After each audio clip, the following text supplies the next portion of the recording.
जय गुरु जी। संगत जी, हमारे गुरु जी महाराज मौज वाले गुरु जी हैं। अगर गुरु जी मौज में आ जाएं तो कैसे जो चीज़ हमारे तकदीर में भी नहीं है उससे भी हमारी झोली भर देते हैं। संगत जी बिन मांगे सब कुछ दे देते हैं। एक बहुत ही प्यारा सा सत्संग गुरु जी की पुरानी संगत श्री रघुवीर अंकल जी का है, जिन्हें कौन नहीं जानता है। गुरु जी महाराज के सेवादार रहे, दिन रात उन्होंने गुरु जी के साथ बिताया है।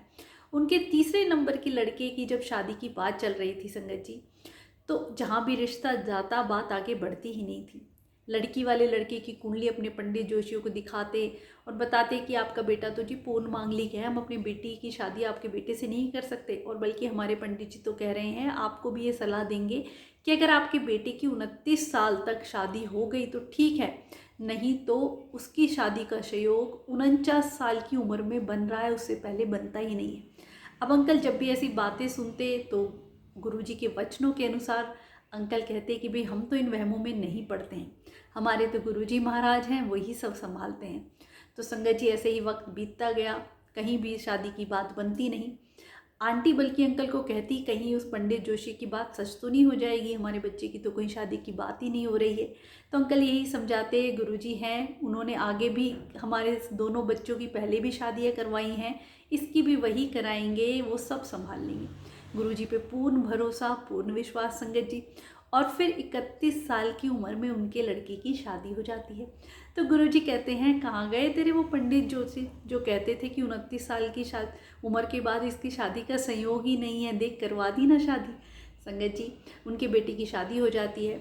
गुरुजी उस वक्त फिजिक फॉर्म में नहीं थे। उसके बाद जब उनके बेटे की शादी को कई साल हो जाते हैं तो कहीं भी टेस्ट वेस्ट कराते, बच्चे होने में प्रॉब्लम होने, काफ़ी दिनों तक बच्चे कंसीव ही नहीं कर पाई उनकी वाइफ। फिर जिस भी डॉक्टर के पास जाते कोई कुछ बताता, कोई कहता ठीक है, किसी की रिपोर्ट में कुछ। फिर उन्होंने जलंधर के एक मेन डॉक्टर थी गाइनो, उनके पास गए, उन्होंने उनके सारे टेस्ट कराए उनकी वाइफ के, तो देखा थायराइड इतना बड़ा हुआ है, T3 इतना। तो कहती हैं आप बच्चा तो भूल ही जाइए, इतना T3 होता है तो बच्चा भी अब नॉर्मल पैदा होगा और प्रेगनेंसी बिल्कुल भी नहीं आगे कंटिन्यू हो पाएगी, तो इसलिए आप अभी कुछ साल के लिए भूल जाइए। अब अंकल बड़ी टेंशन में, और ऐसे वक्त में संगत जी कहाँ अरदास गुरु के चरणों में ही कि वही संभालेंगे।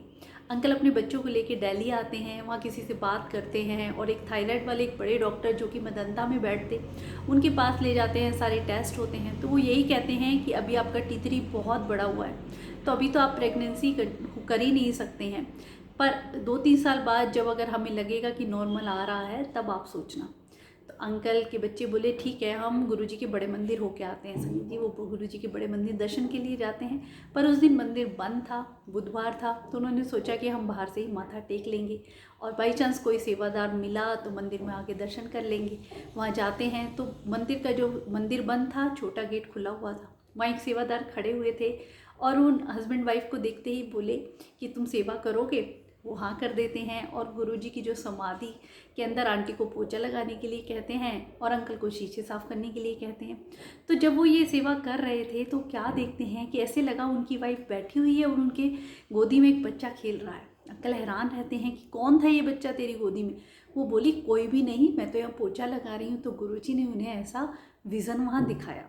संगत जी उसके बाद वो गुरुजी के चरणों में अरदास की, गुरुजी अपने दर्शनों के लिए हमें अपने पास बुलाते रहना, पर हम ऐसी मानवीय मांग के लिए कभी आपके दर्शन करने ऐसे ना आए, बस आपके हम दर्शन करें और आपकी ही जो सेवा करें उसमें ही हमारा जीवन बीते। संगत जी अंकल बोले कि चलो अब तुम यहाँ तक आए हो, डॉक्टर को दिखाया है, तो एक बार और टेस्ट करा लेते हैं, रिपोर्ट ले लेते हैं। वो कहते नहीं, हमने जो अरदास लगानी थी हमने अपने गुरुजी को लगा दी है, अब हमें किसी चीज़ की जरूरत नहीं, और वो जलंधर चले जाते हैं। संगत जी 3 महीने बाद उनकी बहू कंसीव कर लेती हैं। तो अंकल को बड़ा सुन के खतरा लगा कि जो चीज़ नहीं होनी चाहिए थी, डॉक्टर मना कर रहे थे कि अभी सोचना भी मत, अब हो गया है। तो गुरुजी के चरणों में अरदास की, गुरुजी आपका बच्चा है, आपने दिया है, तो अब आगे आप ही संभालना। जिसको कहते हैं ना गुरुजी को डोर सौंप दी तो संगत जी वो तो नैया हमारी पार लगा ही देते हैं। फिर संगत जी धीरे धीरे सारे टेस्ट होते हैं, उनका थायराइड की वजह से डॉक्टर भी प्रिकॉशन शुरू से ही सारे लेती हैं, सब कुछ टेस्ट करते हैं, हर बार नॉर्मल रिपोर्ट आती चली जाती है। और डिलीवरी के कुछ दिन पहले ही अचानक से उन्हें हॉस्पिटल ले जाया जाता है, पता चलता है वाटर ब्रेक हो गया है और वो एक बेटे को डिलीवर करती हैं, गुरुजी महाराज की इतनी कृपा होती है कि रात को 8:05 पे उन्हें बेटा होता है। अब संगत जी उसी वक्त अंकल के जो बेटे हैं वो अंकल के पास आके कहते हैं कि पापा मैं आपको एक बात बताऊं, मैंने किसी को नहीं बताई है। 6-7 महीने पहले गुरुजी मेरे से मिले, ड्रीम दर्शन दिए, या जो भी टेलीपैथी के जरिए गुरुजी ने मुझसे कहा कि तेरे भाग्य में औलाद है ही नहीं, पर जो मुंडा मैनू तेरी माँ को देना था वो मैं तेनू ब्लेस कर रहा हूँ। और गुरुजी ये बोल के कि तुझे मुंडा दिया, और फिर ये बात गुरुजी ने उस वक्त कही, मैंने किसी को नहीं बताया, पर आज जब ये बेटा हुआ है तो मैं आपसे शेयर कर रहा हूँ। तो ऐसा कुछ तो अंकल को तुरंत याद आ जाता है कि जब आंटी के 4 बेटे हो गए थे, आंटी जब गुरुजी के दरबार में जाती थी तो गुरुजी हर बार कहते थे कि 4 बेटे हैं तेरे, 5वां मुंडा भी ले ले, मेरे को ले ले। आंटी मना करती, नहीं गुरुजी 4 बेटे हैं, इन्हीं पे अपनी कृपा बनाए रखो। गुरुजी बोले नहीं ले ले। आंटी जब भी जाती गुरुजी यही बोलते, एक और मुंडा मेरे को ले ले, एक और मुंडा मेरे को ले ले। तो अंकल आंटी से बोले कि जब गुरुजी बार बार कह रहे हैं तो क्या पता है बच्चा ही हमारी तकदीर बदल दे। तो आंटी बोली आप कैसी बात कर रहे हैं, आपको नहीं पता है वो फैमिली प्लानिंग वाला मैंने ऑपरेशन करा रखा है, तो मैं तो बच्चा पैदा कर ही नहीं सकती हूँ। तो बोले तुम मौका देख के गुरुजी को ये बात बोल देना। तो नेक्स्ट टाइम गुरुजी फिर आंटी को देखते ही बोले कि मुंडा ले ले, पर आंटी उस वक्त बता देती हैं कि गुरुजी मैं तो बच्चा पैदा ही नहीं कर सकती। तो गुरुजी बोले तुम हाँ तो कर, तेरी इस पोजीशन में भी अगर बच्चा ना हो जाए, बेटा तुझे मैं ना दे दूँ तो फिर तू कहना। आंटी फिर हाथ जोड़ लेती है, नहीं गुरुजी आप इन 4 बच्चों की ही उम्र लगाओ। तो ये बात जब रघुवीर अंकल जी अपनी बेटी को बताते हैं कि तेरी माँ को मतलब हमें वो बच्चा देना था, हमने नहीं लिया, तो गुरुजी ने 24 साल बाद, जो कि उनके लड़के की तकदीर में बच्चा था ही नहीं, उन्हें वो बेटा ब्लेस किया।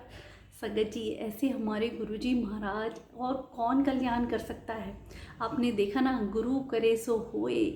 जब गुरुजी करते हैं तो कुछ भी कर सकते हैं, आपकी तकदीर का लिखा बदल सकते हैं, आपकी ज़िंदगी को नरक से स्वर्ग बना सकते हैं, बिन बोले आपकी झोली भर सकते हैं। पर बस हमें उनकी मौज कैसी होगी संगत जी, उन्हें याद करना, गुरुजी को मौज में लाना है। आपने देखा होगा कितने ही भक्त हुए हैं, भक्त कबीर जी हुए, सूरदास जी हुए, जब उन्होंने अपने भगवान की मौज हो गई, जब किसी ने अपने भगवान को अपनी भक्ति से, किसी ने नाच के, किसी ने गा के उस भाव से पुकारा, तो वो भगवान की जब मौज हो जाती है गुरुजी की, तो कैसे हमारी तकदीर का लिखा भी बदल देते हैं। इस सत्संग से संगत जी हमें कितना कुछ सीखने को मिलता है।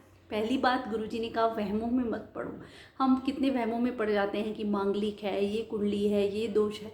अरे जिन्होंने पूरी सृष्टि रची उनके लिए क्या चीज़ है संगत जी, और वही आपके साथ हैं, तो इन चीज़ों का कोई फ़र्क नहीं पड़ता और ना ही इन वहमों में हमें पड़ना चाहिए। जब हम अगर गुरुजी के साथ हैं तो उनकी बताई हुई बातों को भी माने, उनके वचनों पे चले, तभी हम गुरुजी की असली संगत कहलाते हैं। और एक पे ही भरोसा रखें, इधर उधर ना भटके। अनंतम शुक्राना गुरु का।